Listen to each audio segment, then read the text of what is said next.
Welcome to the Stop Over-Drinking and Start Living podcast, where high-achieving working moms come to learn how to stop over-drinking, reduce overwhelm and anxiety, and show up like the players they were meant to be. I'm your host, Angela Mascenik, and let's dig in.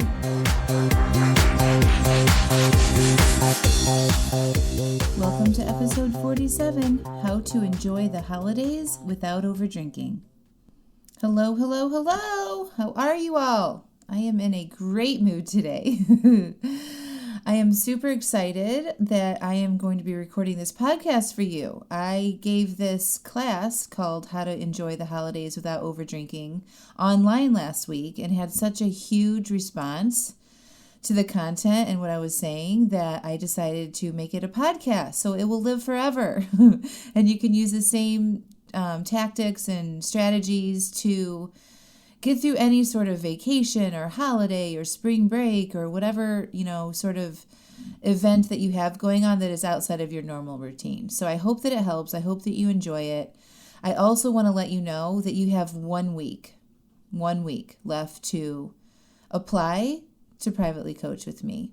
I have decided that I will not accept any more private clients after December 1st of 2019 so that I can focus my attention on creating the amazingness of what is going to be offered in 2020. So what I'm going to do is whoever wants to coach with me privately, if you're on my calendar, we'll talk and we'll make a decision. And then I'm going to stop consultations and I'm going to have a call where you all are welcome to attend to learn about my new program. So if you're interested in working with me for 2020, I'm going to be announcing what that looks like in my next program mid-December. So if you're not on my email list, you should get on it because that's where I will send the links and how to sign up for this class, or not really a class, but a opportunity to learn about my program and answer any questions you have via my email. So if you go to angelamascenik.com and enter your email address and name in the subscribe area, you'll be on my email list and you'll be the first to know when this opportunity is going to come up for you to learn about what I'm doing in 2020.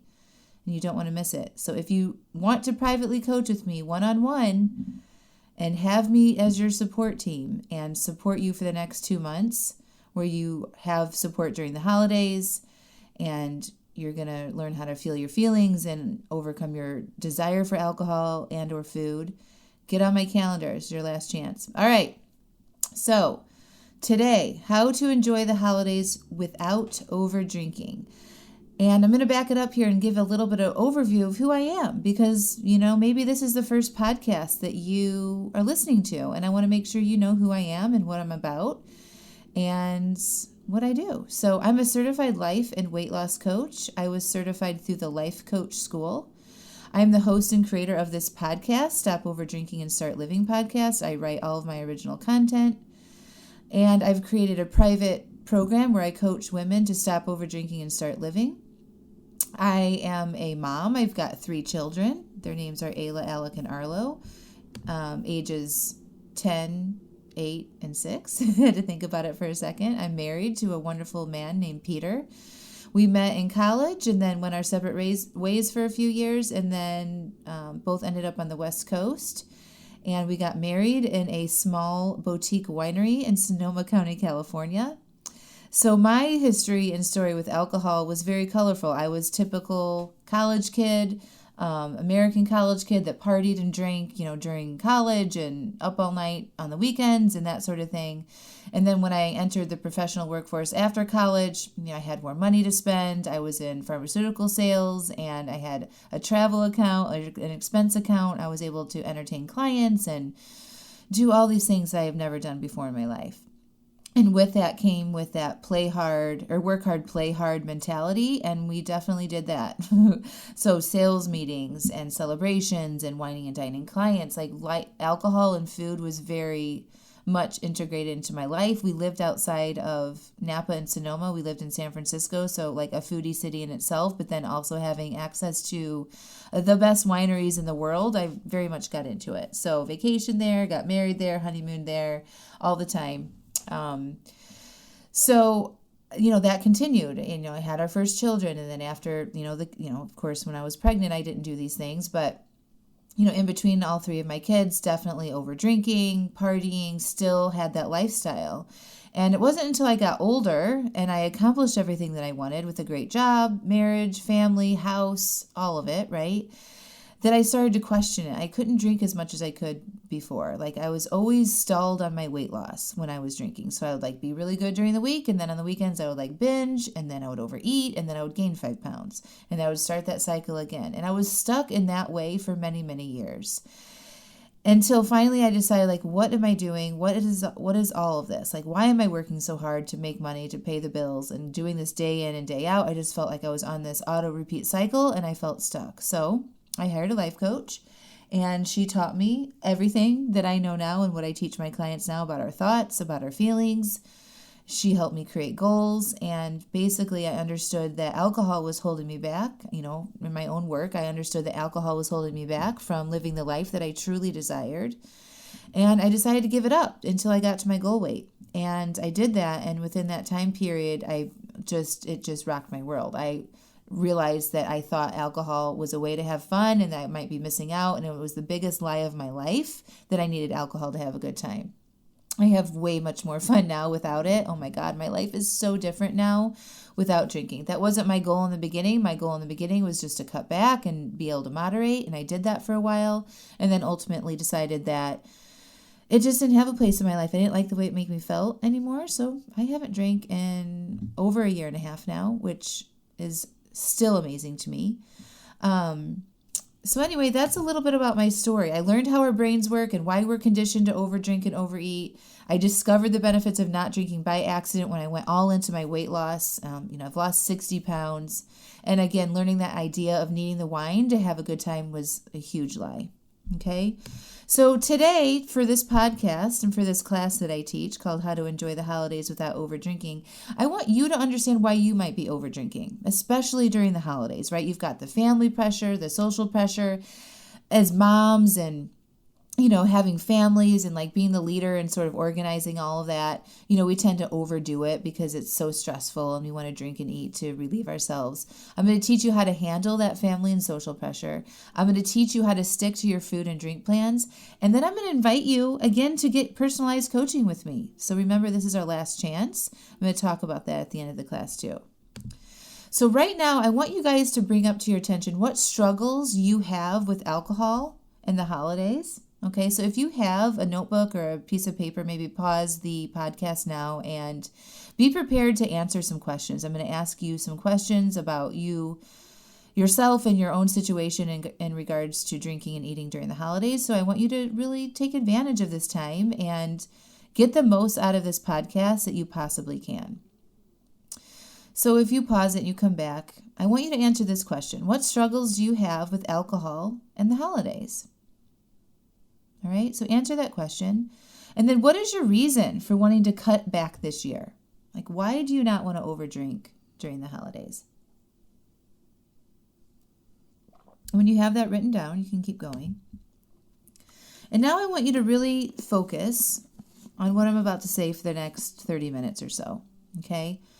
I promise with everything that I have in my business and in my life, everything, that if you follow what I say in this class, you can do way more and enjoy the holidays way more than you did when you may have overdrank, such as last holiday or this summer, right? The skill of managing your mind to get the exact outcome you seek. So when you learn to manage your mind and you set your intentions on purpose before you go into your holiday events and you enjoy the results of that work, you are going to learn how to do so much more. Right? When you learn how to just not be at the effect of the holiday season, right? And then you're just sort of needing these quick escapes, these quick hits to feel better, and we drink and eat, right? Because we're so stressed. Being intentional and managing your mind and your thoughts before the events happen is something that most people don't do. So it's going to separate you from the regular people that just kind of go along, follow along the process, don't really challenge anything. But when you learn how to manage your mind to do something different, you become a total badass, all right? And you're going to end 2019 better than it started. And from this process and this work, you're going to be like, now what? Now what else can I do, okay? So I'm going to tell you how you can possibly enjoy yourself without wine or just by having 1 or 2 glasses or drinks, right? And I'm also going to tell you why you can't have one without wanting more, right? So why we overdrink in the first place is looking at our desire levels for alcohol. So desire is a learned behavior, okay? You didn't have desire like you do now for drinks when you were probably a teenager, right? Because you didn't drink the way you drink now. You've rewarded your brain with alcohol every time you have a thought or a desire about it, right? So when we want to change and not drink, now our brain starts freaking out and making those urges very strong. And it's like we start something and then we go back to our old habits, right? And it's because you've rewarded their urge to drink over and over again. A lot of my clients, it's that time after work when they're making dinner. That's their time where they start cooking dinner, they open the bottle of wine, and it's just a pattern that they have. And now that they've done that over and over and over again, they have a very strong desire for it. So when they cut back or say that they're going to cut back, it's very difficult because of that strong desire. They didn't get here, right? Like if you're listening to the podcast, you didn't get here by having 1 glass of wine one night a week. Or like on a Tuesday, right? Your desire is because you've been doing the same behavior over and over and over again in the same situations over and over again. So now you have an over desire for it, right? We've also taught our brains to seek alcohol because of the way we're programmed, the way our society tells us, the images that we see in society. You know, you can scroll through Facebook, social media, all of those things, and you're seeing images of alcohol and food all the time on the TV programs we watch, right? Like think about Scandal and her long-stemmed wine glass. It's beautiful and it's nice and it's fancy, right? And then we kind of adopt those beliefs about it. Like if we want to challenge our relationship with alcohol, we think there might be something wrong with us because we should be able to drink like other people, right? And then we feel bad about that and we continue the process, or we don't seek the help we need. The other reason why we desire wine is because of how our brain has been built, right? As human beings, we have the motivational triad. We're seeking pleasure, avoiding pain, and expending the least amount of effort as possible. So when you have an over desire and you give into that desire and drink, it's because you're at the effects of your primitive brain, this motivational triad that's just looking to survive, right? And when you do that, you're living in this auto-repeat cycle. You're doing the same thing over and over again. You're seeking pleasure, avoiding pain, and not doing any work to get the pleasure, right? What you want to do now is decide if you want off the auto repeat, if you want to break away from that, and you want to live on purpose with intention and growth, okay? Another reason why we have these over desire for alcohol is we have these program beliefs, right? We have these thoughts, everyone drinks during the holidays. I need wine to have fun. I can't imagine going to a holiday work event and only having one. Everyone drinks. I should be able to drink, right? Our thoughts create our results in our life, okay? Your beliefs are just thoughts that you've had over and over and over and over again. I was listening to something, I think it was Marie Forleo on her podcast the other day, and she was reading some study that has been done on human thoughts in the brain, and our brain produces over 65,000 thoughts a day. And she said that about 90% of our thoughts are the same ones every day. What? I was like, I knew that we had about 60,000 thoughts a day, but I didn't realize how often those thoughts are repeated. So 90% of our thoughts, we have the same ones every day, right? Can you guys imagine that? So like, if you have this thought, I need wine to have fun, like I did for 20 years of my life, how often did I think that? That became a belief system, okay? You want to challenge that now. We want to look at how you're thinking because our thoughts literally create the results in our life, all right? I'm going to get into that in a minute. So this is the first part of this. We're going to learn how to identify which thoughts might be holding us back or not helping us achieve our goals, okay? So our thoughts, like I want wine, create our feelings. Our thoughts create our feelings. And The urge and desire to drink is a feeling in our body that was caused by our thought, all right? And then our feelings drive our action. So if we're feeling an urge, it's driving us to pour that glass of wine, right? Or driving us to eat things that when we're not hungry, or driving us to buy things we don't really want, or binge watching Netflix, right? All of that action or inaction is driven by how we're feeling. And our actions create our results. So I teach and coach my clients that our thoughts create our results, right? So if you think, I want wine, your result is that you will drink wine, okay? You just have to sort of be aware when you're thinking it and be prepared to how to manage that, right? And I'm going to get into that here. Also, on the topic of thoughts, we're going to stop the negative self-talk. So if you don't want to overdrink during the holidays, you've got to stop beating yourself up about things. Okay, so if you do overdrink or you do drink more than you planned or eat more than you planned, you have to tell yourself you are done beating yourself up, because these thoughts will cause you to feel crappy, right? Or regretful or shame, and you aren't well versed in how to handle your negative emotions. Like most of us don't know how to feel and process our feelings. Instead, what we do is we have the feeling that drives action that usually doesn't serve us, like eating more, drinking more, right? So if you're beating yourself up because you think that you need to be onto yourself and like kick yourself in the ass to like motivate yourself to change, you're wrong. Because I want you to really look at this. How long have you been doing that? How long have you been hard on yourself that you need to change and you're still where you are today? It might kick you into gear to start something new, but it doesn't last because it doesn't feel good, right? And we're not used to feeling our feelings, and then we start drinking and eating again, okay? So stop the negative self-talk. We also want to question our thoughts. These thoughts like, I can't get through this family event without wine. Not drinking is boring. I don't want to be uncomfortable. They'll have my favorite drinks. I need wine to get through the holidays. This will be hard. Question all of those thoughts. Those are just sentences in your brain that you've probably thought 1,000 times, and they aren't serving you when you want to cut back. Because all of those thoughts, right, create emotions that you aren't used to feeling, and then you drink from there. All right, so our thoughts create our results. If you think, I can't get through this family event without wine, what do you think your result will be? You don't get through the event without wine. You drink, right? If you don't want that result, then you've got to change the way you're thinking. You could think, I could get through this family event with wine, or I want to get through this family event without drinking. And just try some different thoughts on there that produces a result that you want to have, all right? What you think and tell other people becomes your truth. If you're walking around bitching about how you can't drink because of some dumb program you've tried or some podcast you listen to and how miserable you are and how hard it is, guess what your result will be? It'll be hard and miserable.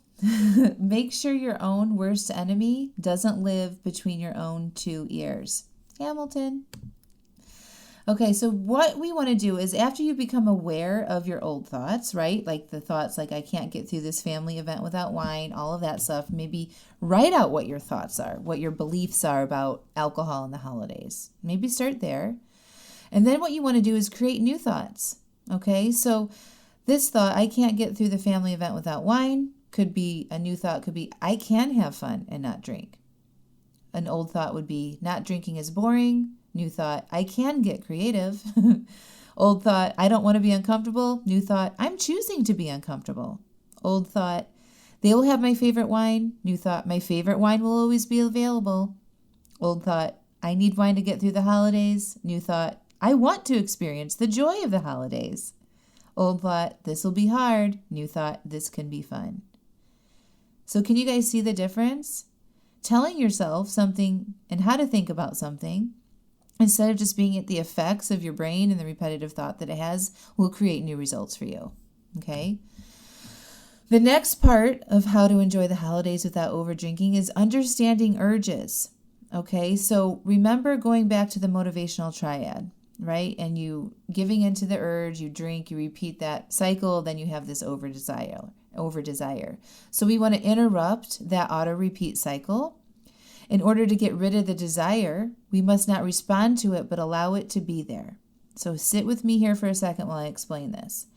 So right now, most people are used to thinking that this is going to be hard, right? So like resisting the urge or fighting the urge or white knuckling through the urge. Okay. Yes, that is hard. Allowing the urge is so different. Okay. So when the urge to drink is present, especially if you haven't planned to drink, right? Like just a normal weeknight, it's not a holiday event, right? Or you want to say you only want to have a drink when you go to the family party or whatever. When the urge to drink is present, you practice allowing, not resistant. You don't answer the urge to drink by drinking.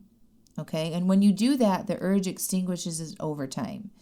So remember, going back to the motivational triad, your brain wants to be as efficient as possible. Okay, so if it's delivering urges for you to do something like drink and you don't respond to them, it's not going to keep delivering you those urges. If you fully process that urge and allow the urge to be there and accept it and process it and breathe it through your body, like think about a machine processing something. It's like your body is processing that urge. You're breathing, you're allowing, you're feeling. Then your brain isn't going to want to keep delivering you urges. It's going to go drive some other action. It's going to deliver some other emotion that's going to get you to do something else, right? This is the way to do it. This is the way to permanently reduce your desire for alcohol so that you don't overdrink. And when you don't have an over desire, you don't overdrink. And this is how you do it. You allow your feelings. You allow the urges to be present. You acknowledge them. You say, I'm having an urge. It's okay. Nothing's gone wrong.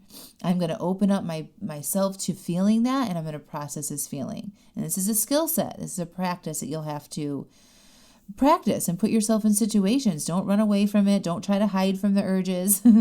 Be with them. Allow them. Accept them. Welcome them into you, and then process them. Okay, so this is how now I can go out with friends, family, celebrate vacations, fancy dinners, dancing at cocktail bars, like all of it.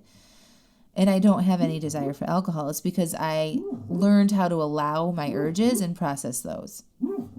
My dog is dream barking right now while I'm recording this class. So funny. Right? So if you haven't built up the over desire, it's easy to not drink. Think about kids. They have no desire for alcohol because they haven't done this. They haven't repeated this cycle over and over again. Or religious people that don't drink on as a practice, right? They don't have to deal with this because they haven't had that repetitive process of giving into their urges over and over again. Okay? So we talked about thoughts. We talked about feelings, which specifically the urge feeling. And now we're going to talk about actions. Remember, our thoughts generate our feelings, and human beings take action from how we're feeling or don't want to feel. So this next part of how to enjoy the holidays without overdrinking is the action part, okay? I'm going to talk to you a lot about planning. Planning uses your prefrontal cortex part of your brain, which is like your higher human brain. The prefrontal was developed after that primitive part of our brain. And the prefrontal is the part of the brain that we make plans for the future. We create goals, we create process, and we go do the things because of a future result, right? So no matter what, you're not going to drink or eat off your regular plan like you normally do, especially around the holidays, unless you plan for it, okay? So you want to plan to have your drinks or your extra treats or food 24 hours in advance, okay? Planning ahead removes that auto-repeat in the moment cycle that has caused the over-desire in the first place. So you want to look ahead to your holiday events and plan how much you'll eat and drink, okay? Write the plan down. Don't keep it in your head. So for me, this looks like if I were drinking, I would say I'm going to have 2 glasses of red wine at my Thanksgiving dinner. And I would put that in my journal, I'll put that on a piece of paper and write it out, okay? Same thing with food. Like I'm going to have Thanksgiving meal with 1 piece of pumpkin pie, right? I would write that out. So just get it out of your head, put it on a piece of paper, and plan to have those things in advance with your goals in mind. So if you don't want to overdrink during the holidays and you don't want to overeat and gain 10 pounds, this is how you do it, okay? Remember, thoughts, feelings, actions. This is the action part. What can you do to not overeat and overdrink is we plan. So we plan when we're not in the moment, right? So you plan 24 hours in advance when you're not in response to your urges or desires, okay? Your prefrontal cortex always has your best interests at heart. So it's not going to let you plan to drink 2 bottles of wine, right? Especially when you think, okay, does this align with my goals? 2 bottles of wine on Thanksgiving probably doesn't align with not overdrinking, right? So if you're trying to not to overdrink, you have that as a goal, Your prefrontals be like, okay, have 2 glasses of wine or whatever, right? Or have 1 piece of pumpkin pie versus the whole thing. Got it? Another part on the action part is plan what you want to think and say in the social situations. Okay? So what do you want to say? Like, are you going to say, I'm just not going to drink tonight. I'm only having 1. I'm trying to cut back. Whatever it is, plan ahead of time so you're not just like caught up in the moment, feeling insecure or, not confident about it and worrying about what other people think. And then you say something crazy and you feel insecure and then you end up drinking. So plan it out. Plan what you want to think. I just like to say no thank you now. I mean, I am further along than most of you guys, but now I just say no thanks, I'm good. It could be that easy for you too. I'm not sure. Don't create a lot of drama around what other people will think or say. You have to focus on you. I promise their thoughts about what you're drinking or eating will not help you get to your goals. Okay? So let it go. They are allowed to think whatever they want about what you're drinking and you're eating. But what's more important is what you're thinking and feeling, right? Those are what the thoughts that you have and the feelings you have will create your result. So their thoughts and their feelings have no effect on your result, okay? You don't need to offer any explanation unless you want to, right? But plan out that. Foresee what that looks like, what you would tell yourself in your mind, all of that, okay? Also, you can't hurt other people's feelings by saying no. It's impossible because guess what? Our thoughts create our feelings, just like other people's thoughts create their feelings, okay? So by you saying no, which is an action, that cannot cause somebody else to have a feeling. They have to have a thought first, okay? And you're not responsible for their thoughts, nor should you worry about them, okay? Another part of the actions you can take around the holidays is filling your brain with as much counter alcohol content you can. Stop looking at Instagram stories or pictures of fancy cocktails and holiday drinks. Okay, stop that. Like, that is not going to help you with your desire for alcohol, okay? Read stories, follow blogs. You're on the best over-drinking podcast already right now. So, go to Instagram and search, go to Facebook, go online, order some books. If you're interested in the books that I've read, you can send me an email, Mascenik.com. Right? But write down your thoughts and change the dialogue in your head around drinking. You want to coach yourself or you want to get coaching from a certified life coach such as myself. All right? The last part of this is desire. Desire is the big question mark here, right? So if we didn't desire alcohol, would you want to continue drinking? What if you didn't have a desire for it? What if it was like smoking cigarettes? You never think about it. It doesn't occupy your mind. You don't worry about it, right? It just doesn't exist as an issue for you. Would you want your desire for alcohol to be like that? So literally you could take it or leave it. More often leave it because you don't care that much. Would you want my help with doing that? Why or why not? Okay. I wanted to not want it. I kept thinking I want to not want it. I wanted to take a magic pill that erased everything from my brain. And I wish that I could not have the desire to drink more than I had planned. Okay. And then I thought, I can't wait to not want it. So I can focus on creating and building my business and improving my relationships and losing weight, right? And I wonder what I would create when I got through that. And I did not have any idea that was what was on the other side of this for me. I didn't know that I would have a private practice coaching women to stop over drinking. No idea. But I was open to it. I wanted the journey. I wanted to figure it out. And this is my result from that, right? Our results, it's not even just that you stop over drinking or you learn how to control it. There's so much more available to you that you don't even know with this work, okay? By managing our mind, learning how to feel our feelings, and being intentional with our actions, all right? I want you to picture this. I want you to picture the person that doesn't overdrink as yourself in the holiday situation. What does that look like? What does your engagement with your family members and friends look like, right? If you could choose any way to think or feel in this holiday time, as the person who doesn't overdrink, what does that look like? Really describe that self for you in your journals. Okay? For my first vacation without alcohol blew my mind. I flew up to Boston to see my old friend from college and high school. We went out for a steak dinner, and it was just unbelievable. I didn't order a glass of wine, and I was just blown away about how easy it was with no desire. And I was like, Kate, I just ordered steak without wine. And she's like, you're nuts. I'm like, I know, but you don't realize how big this is. Like, I don't care. I don't have a desire for it. And from that moment on, it just blew up, changed everything for me. Okay. So I hope you guys can see what's possible. I taught you about how to handle your thoughts and look at how you're thinking about drinking in this holiday season. All right. I taught you how to feel your urges and process your feelings around your desire for alcohol versus giving into it or white knuckling it or resisting it. Okay. I talked to you about the actions you can take with planning your drinks 24 hours in advance, planning if you're going to have special treats like pie or cookies or whatever it is during your holiday event, right? Plan those things 24 hours in advance. Fill your brain with as much counter alcohol content as you can. Unfollow all the images on social media. Like, just give yourself a break so you can really see what is going on in there for you. Get coached. Of course, I have a couple more spots available for private coaching. You need to get on my calendar for that before next week.